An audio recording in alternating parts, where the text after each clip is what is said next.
Our goal in Antarctica was to climb and ski the continent's highest peak. And while I was doing that, I also connected with women climate scientists who are doing Antarctic research to highlight their stories and to show the world the importance of Antarctic ice. Oh my gosh, I had so many fears related to the trip.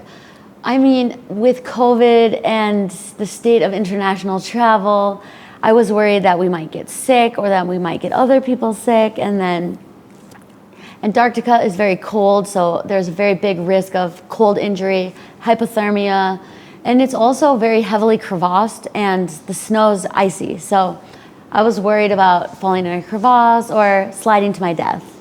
All the normal things, you know?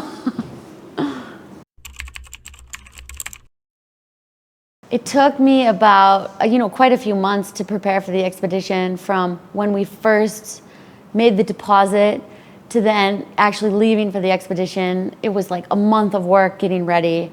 And the packing, we were working with my friend Jonathan Spitzer, who's also a mountain guide. And so he and his company helped with some of the travel logistics, because with the COVID regulations, it was really intense just to prepare the paperwork to enter Chile.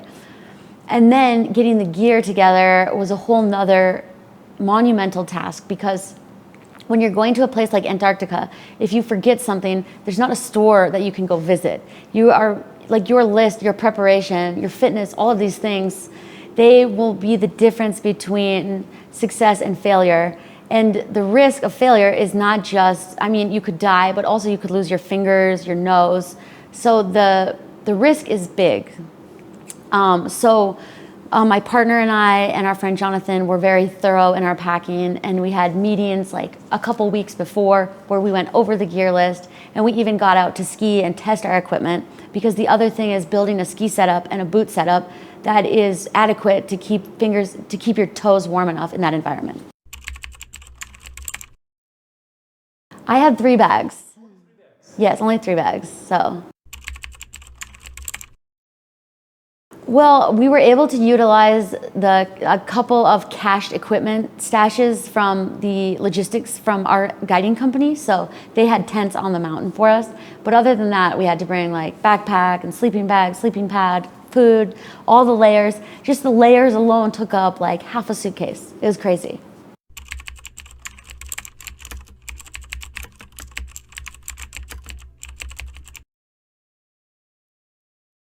So we estimate that maybe only 20 or 30 people have ever skied Mount Vinson. So luckily we know some of those people. So I talked to Doug Stoop and Hillary Nelson and some other colleagues and friends that have climbed and skied Mount Vinson before. In terms of the inspiration for the goal, Mount Vinson is one of, it's a skier's dream, a ski mountaineer's dream line, because from base camp to the summit, you have 9,000 feet, or about 3,000 meters of vertical relief.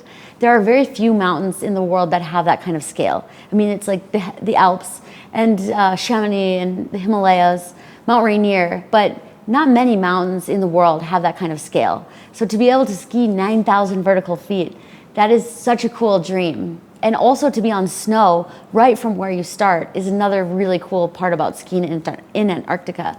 I think the biggest part is that it's part of Rob's dream to climb the 7 summits. And so because of that, I've climbed Mount Everest, and then together we did Everest and Mount Vinson. And I'm thinking now about trying to complete the 7 summits, because I've already done 2 of the hardest, most expensive ones. So how we plan the route, we had a few ideas of other climbing routes that we could possibly ski. But so much of skiing and success on an expedition depends on being able to roll with the current conditions and weather you have. And on Mount Vinson, we had very challenging weather with gale force winds predicted and extremely cold temperatures. We're talking about predicted wind chills in the -60 degree, -70 degrees, like very, very cold. So we had to wait for a long time for the winds to drop in order for us to be able to move up the mountain and not risk severe hypothermia and frostbite. So we waited for 8 days, and we still did not have like the kind of weather forecast that you want to have to be able to attempt a big route that could take you 24 hours. So instead of trying to do this one line that I was dreaming of, we made several camps up the mountain. Well, we went to low camp and then we went to high camp. And that way we had an option to retreat in case the weather turned. And so once we got to high camp and we had good weather to leave for the summit, as we were going up the normal route, we found a really cool variation that offered a pretty pure ski descent from about 10 feet off the summit. So we were able to ski a variation on the Summit Massif. And again, we think maybe like 5 other people have skied what we did, this other variation. So it was really cool. But it was just patience and being able to adapt. So I decided to bring the new Ripstick Tour 88 because it's the lightest ski besides the Lynx, but it's one of the lightest skis in the line, but it offers that kind of durability and confidence from the ABS sidewall, and just the features of the ski were perfect for an expedition. Rob and I were both on Ripstick Tour. He was on the Ripstick Tour 94 in a 185, and our friend Jonathan was on the Ripstick 88 in a 185.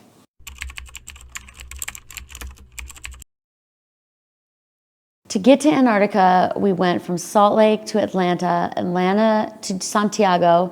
In Santiago, we did a 24-hour quarantine with a negative PCR test. And then from Santiago, we flew to Punta Arenas. From Punta Arenas, we went for a few days to Patagonia because you can't go all the way to the tip of South America without visiting Patagonia. So we added that on at the beginning. And then we went back to Punta Arenas and we had to do 5 days of COVID testing there before we took a flight from Punta Arenas to a place in the interior of Antarctica called Union Glacier. And then from Union Glacier, we were there for a few hours, and then we took a short Twin Otter flight to the base of Vinson. And then from Mount Vinson, we go to low camp, and we spent about a week at low camp, and then we went to high camp for one night, and then we summited, then back to high camp, slept, then back to low camp, then back to base camp. Then we got stuck in 4 days of weather at base camp. So we were supposed to be in Antarctica for 11 days, but because of the weather, we ended up being there for 18 days. And I went for 15 days without a shower, which is a personal record that I'm very proud. We slept in tents. So on Vinson, we slept in just small mountaineering tents. And there was no heating, no indoor toilet, no comforts. The dining tent was just a wall, and then we sat on the snow on benches with a small pad of insulation above them. And the same thing higher up the mountain, just sleeping in small tents. Once we were back at Union Glacier, they have a heated dining tent, and they have these bigger tents that you can stand up in. So that was a nice upgrade. When we first arrived at Vinson Base Camp, I think with any trip, the first couple days, it's always like a shock to your system, and you're like kind of freaking out a little bit, like, can I survive? And how am I going to do this? But after a few days, you really fall into the rhythm, and then you realize that you can do it, and you just really need to take care of your feet and your hands and your face, and stay on top of like applying sunscreen, keeping your face covered as much as possible, and trying to anticipate changes in wind or temperature before they happen, so you can either turn on heated socks or add layers or get hand warmers if you need them. I think every day was a new surprise. The weather was a big surprise because I think we expected to have more stable weather. Typically in the Antarctic summer, they don't get as much snow as we saw. We read that Antarctica is the coldest, highest, and driest place in the world. But we saw more snow than we expected this continent to get in an entire year. We would see like snowstorms that came in with like a centimeter or 2 of snow, which is a lot of snow for Antarctica. So the amount of snow, I think the challenge of the altitude you don't think that you could have such big mountains and big vertical relief. I think the steepness and the kind of severity and, the mountains, they're really big and they're steep and gnarly there. And you don't think of that when you think of Antarctica. I didn't expect I would love it so much though, because normally trips like that are really hard for me. Like, I thought it would be really hard to be away from Wi-Fi and from cell phone coverage, but I actually loved it. That was my favorite thing, is like, I found I could sleep so much easier without worrying about that ding in the night, or like without worrying about how my caption might be perceived on social media. I felt a lot more freedom and more peace without internet. So it was like a good reminder that maybe I need to have someone help more with my social media to give myself more of a break or separation from that part of my life. I don't know. I slept so well. I think the sleep I got, I was really like, I think what's so nice about an expedition is that there is a lot of energy that you're using just to stay warm, and to move all your equipment around the mountain is like, can be so hard and exhausting, and your body is aching, like you're bruised from the weight of the harness where your sled is pulling, and your hips are like really sore. But then between that, you take a lot of time and have a lot of deep rest. And so the peacefulness of the rest for me is a really good reset to go back into modern life. It was really cool on the mountain to see the way that the teams from all over the world come together. And at the beginning of the trip, maybe you're like a little bit wary. As an American, maybe we're like, have a bias about Russians and the way that they are. But by the end of the trip, any of those stereotypes or notions that we might have had, the walls are broken down and we're all friends and we're so close together. And the way that travel and these experiences in the mountains can remove our stereotypes and notions and can bring the world together, I think that it is 100% worth it. It's worth all the energy. And I know it takes a lot of carbon to get to these places, but it also makes you such a fierce advocate to protect the places and the experiences that you have. The other great thing for me, probably the best part, was just my partnership with Rob and with Jonathan. Because like the way that we are in the mountains and the energy and the way that we show our love for each other with that, to me, that's the best part. It's like such a gift to spend that much time with someone. And when you're doing it with a shared goal, to me, there's no greater love language in the world. So the love that we put into that and the time together is really, really nice and special. Yes, I was really sad because we really wanted to get home in time for Christmas, because I love Christmas and I love my family. And we didn't get to see them last year for Christmas because of COVID. And so we were supposed to get home on Christmas Eve, but we had to extend our flight. And we arrived home the day after Christmas. And my family, including my 4- and 8-year-old niece and nephew, they waited until the day after Christmas to open presents so that we could share that experience. And so that was really sweet and really special. So it's like one of these things in life where also an expedition, it just teaches me to be so much more patient. Because like when you're in that situation, you can freak out or you can yell at people, or you can just accept it and try to be as happy as possible. And so it teaches me to be patient, like in everything I do, and to try to make the best of whatever situation. And I don't know that I could learn that patience in any other way. My own strength and power, and that it's okay to be aggressive and assertive and to be who I really am. Because in life as a woman, you're told to be so many things. And so on an expedition, like I can be feminine and strong and dirty and sexy and all these things all at once. And it's like all these weird things that we're not meant to be at the same time. I get to be all of them. And I love that. Getting to kind of worry about my hair, but also being strong and climbing a big mountain and skiing down, being a badass.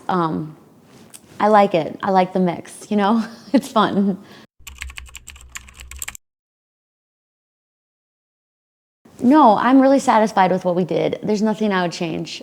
I mean, it's so easy, like with something like this, sometimes I'm very critical of how we do things, but everything really worked out perfect. And the older I get and the more expeditions I do, the more I just learn to be at peace with what happened. Because, yeah, it's like, I would love to go back and go again, because it was one of my favorite places in the world. It was a really, really special place.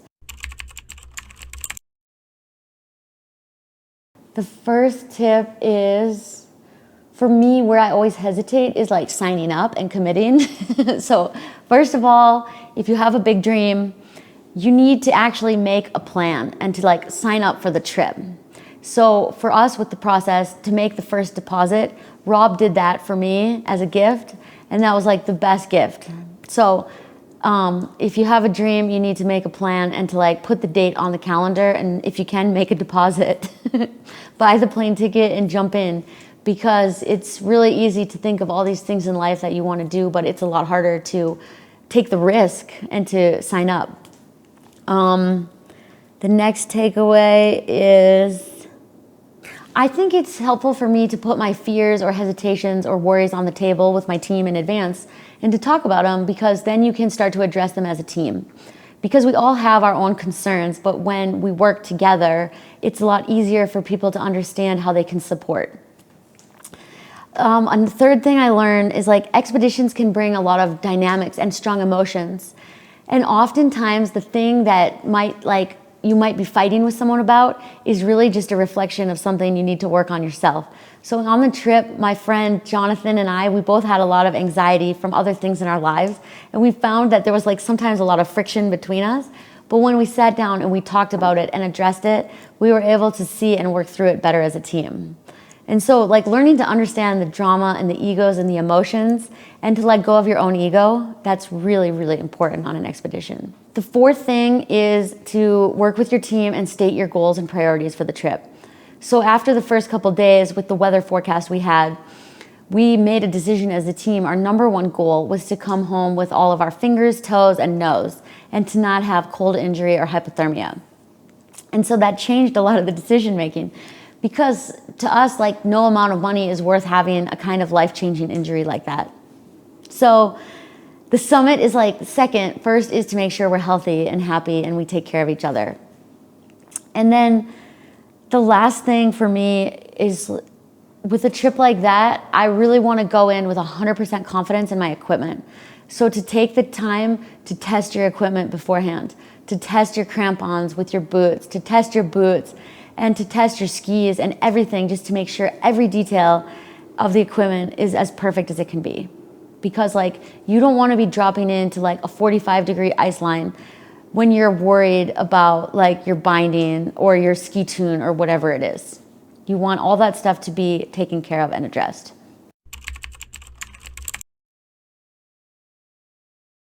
Yes, I think my personality, I'm just the kind of person, it's hard for me to have a filter on what I think. So I often I'm trying to find the truth and I'm very curious about the world and the ways that it works. And if I see something, it's hard for me not to speak up. If I see something I don't think is fair, or if there's something unjust, or something where I think there could be an improvement, I would really like to try to make it better. So I think that's kind of a little bit of my life philosophy. When I was a kid growing up, I was really struggling a lot with mental health challenges and depression and self-esteem. And I learned that skiing was a way for me to find happiness, and especially throughout the winter with seasonal affective depression, that getting outside and being in nature and climbing mountains, I think in a way it helped to save me, because it just gives my life purpose and meaning. It gives me a reason to get out of bed in the morning. And I want to work really hard to make sure that other people and future generations have those same experiences and abilities to be in nature. Because nature and skiing and the mountains, being outside is like life-saving. So as I've like learned more about that and then becoming more of an environmental activist, I've learned that how we treat people and our ideas about people are very related to our ideas about the planet. And so we often conceptualize Mother Nature as a woman, but the way that we treat women in society, especially, I mean, even in the US, there's a lot of inequality. You know, there's still a lot of basic things that women are, there's a lot of ways in life that it's not equal for women.